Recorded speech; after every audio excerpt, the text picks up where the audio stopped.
What's going on, guys? It's Jerome, and before we can get into the LeBron 16 performance review, I gotta give a shout out to our sponsor for today's video, Season. Now, as you can see, Season makes some really unique looking basketballs, but they also use really high quality leather on these. So they're just as premium as any other game ball that you can get out there. But obviously what sets these apart from the rest are the designs. Check out the two colorways that I got. I got this red and white ball, which are my high school colors, so I gotta love that. But my favorite has to be this crazy camo colorway. They got a bunch of other colorways and designs, so definitely go check them out. If you wanna be creative, you wanna be unique on the basketball floor, go ahead, check out Seasons Create with the link in the description box below.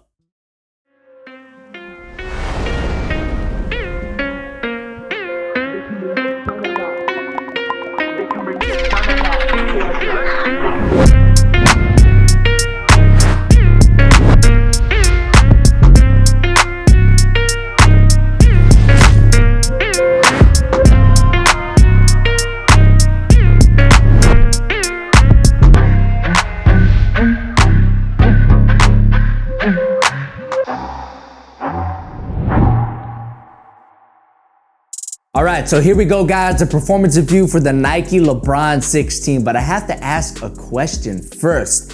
Is 16 signature sneakers the most amount of sneakers that a single player has ever worn in his career? I have to think, man, because look, Michael wore up to the 14, the last shot 14s, obviously. Kobe wore up to the 11s, but he also had a couple Adidas models. So we're gonna put that number around 14 to 15. I think LeBron holds the crown as the most signature sneakers ever worn in his career with 16. Anyways, I am excited to talk to you guys about how the LeBron 16 performs because I think it's a pretty good sneaker. And this is coming from somebody who's never really been a big fan of LeBron's signature sneakers. I've always felt like they were too explosive, too powerful. I wasn't worthy enough for a LeBron signature sneaker, but I wanted to pick up the 16s because obviously it's his first sneaker as a Los Angeles Laker, and I am a Laker fan, and I thought it was pretty good. But first, I want to talk about the thing that stood out to me the most, and that would be the fit. When I went into the store and tried on a 10.5, which is what I normally am in Nike, especially with Kobe's, I thought it was way too big, so I asked for a size 10. I put those on and I still thought they were big, but I went ahead and I copped the size 10. The main issue with the fit is the materials really don't snap to my foot, especially in the forefoot and heel area. The midfoot was fine, but that forefoot had a lot of dead space, as well as the heel. I was experiencing some heel slippage. And what this did was it kind of threw everything off. My foot was sliding back and forth in the sneaker a lot during use. And what ended up happening was my sock would scrunch up because my foot kept sliding back and forth. And that would make me take the shoe off, pull my socks up, put the shoe back on and relace. And I had to do this multiple times a night, and after a while, it just got annoying. Now, I did talk to a couple of my buddies who also have the 16s, and they agree as well. The fit was sloppy, but there was a couple of people that said the fit was absolutely awesome. So I'm not sure what's going on here. This just might be one of those shoes that fits some people really well, while other people are left with a sloppy fit. There are multiple eyelets on the upper, which you can adjust the lacing system to bring it closer to your foot. But no matter what I did, that toe box area was still sloppy. However, the fit did improve in the heel, and I wasn't really experiencing as much slippage in this area when I readjusted the lacing. So that is good news. At the end of the day, I would just recommend that you try these on in store. If you don't like the fit, unfortunately, I don't think this sneaker is going to be for you. But if you get a fit that you're comfortable with, it doesn't have to be perfect, you just have to be comfortable with it, well, I think you're gonna like it, and I'm about to tell you why. One of the most impressive features on the LeBron 16, in my opinion, was the traction. If you just take a look at this outsole, it has a really aggressive pattern that has really deep grooves. And actually, the outsole is fairly durable, especially towards the middle here in the midfoot. This rubber compound here is extremely durable. So if you're looking for an outdoor sneaker, this isn't the worst option. I think the upper might not be best suited outdoors, but this outsole, I do think it's going to hold up outdoors. I only played in these indoors and the traction held up extremely well on a variety of floors. I played at an open gym. It locked me down perfectly fine. And then I played in a middle school gym, which are some of the worst gyms ever because you got kids in their Skechers and their Heelys marking up the floor, getting it all dirty after they're in the playground. Those floors are the worst, and the LeBron 16 held up extremely well on all of my moves. And I do a lot of Euro steps, a lot of hop steps, a lot of jump stops, a lot of hard cuts. The LeBron 16 perfectly locked me down, minimal wiping. It wasn't a squeaky experiencing. You weren't getting that, but it was a really good experience, and I highly recommend these. If you're someone who really wants good traction, the LeBron 16 is gonna lock you down extremely well. And another thing that I really enjoyed with these was the cushioning. As you can see, Nike uses a full-length Max Zoom Air setup, which, if you don't know already, is awesome on foot.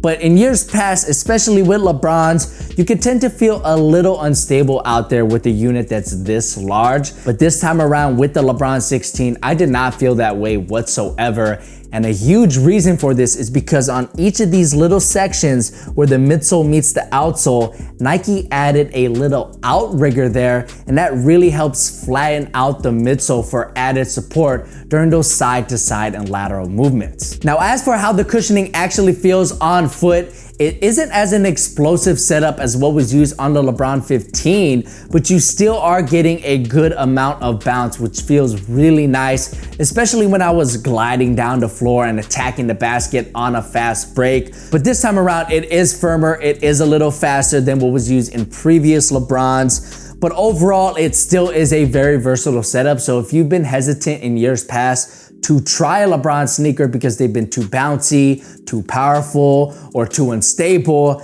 I would say that the LeBron 16 is a great introduction into his signature series because, again, it is a very versatile setup. Now, moving along to what is probably my favorite thing about the LeBron 16, the materials. Nike introduced us to Battle Knit last year on the LeBron 15, and it was awesome, it was great, but now they're using Battle Knit 2.0. And if you don't know what Battle Knit is, it's essentially super thick fly knit wrapped around a nylon underlay, which is really only there for structure. It really provides the shape of the shoe itself. But that fly knit that's wrapped around that underlay is super thick, super strong, and I think it's pretty durable, which is great news because for $185, you'd expect these to last a good amount of time. And I think Battle Knit 2.0 is up to the challenge. The materials never really got in my way.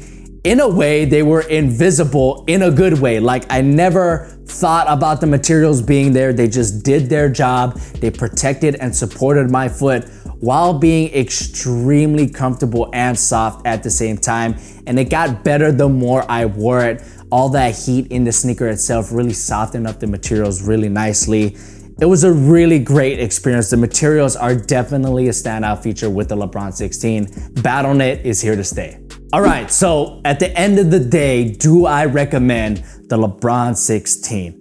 Well, let me just say, I'm not a huge LeBron sneaker fan. I never had been. Like I said earlier, they've always just been not suited for my play style. But since LeBron has joined my Los Angeles Lakers, I wanted to pick up the 16. I actually like how they look. I like those premium touches. But with all that being said, am I happy with the $185 purchase? With tax, it's probably more closer to $200 depending on where you are. Am I happy with dropping that much money on a signature sneaker? And the answer is yes. Now, granted, I still am a little salty about that sloppy fit, but pretty much everything else on the LeBron 16 was absolutely spot on. Nike killed it with this one. That traction was locking me down no matter what court I played on. This cushioning setup was super fun to play in. And again, that Battle Knit was extremely comfortable. I do think that wing players who use speed and explosiveness are gonna benefit most from this sneaker, but it still is a very versatile setup that a lot of different people are going to enjoy playing in. I know I did, so I had a lot of fun in these. One thing I will mention is just try these on in store. Make sure you get the right fit, one that you're comfortable with. And if you try these on in store and you say, yo, Drama, these fit me like a glove, I don't know what you're talking about. Guess what, homie? I envy you. I really do, because that sneaker didn't do it for me, but I still had a lot of fun playing in them. I'm still happy with my purchase. And that's pretty much all I have to say about the LeBron 16 performance-wise. I wanna know if you got these, what you think about them. And if you didn't get them, are you going to get them now? You know how they perform. So let me know all of that good stuff in the comment section below. If you have any more questions, please let me know. I'll get back to you as soon as possible. Be sure to click on my logo to subscribe to this channel for more performance reviews just like this. My name's Jaron. It's been great having you. Have a great day. I'll catch you in the next one. Peace.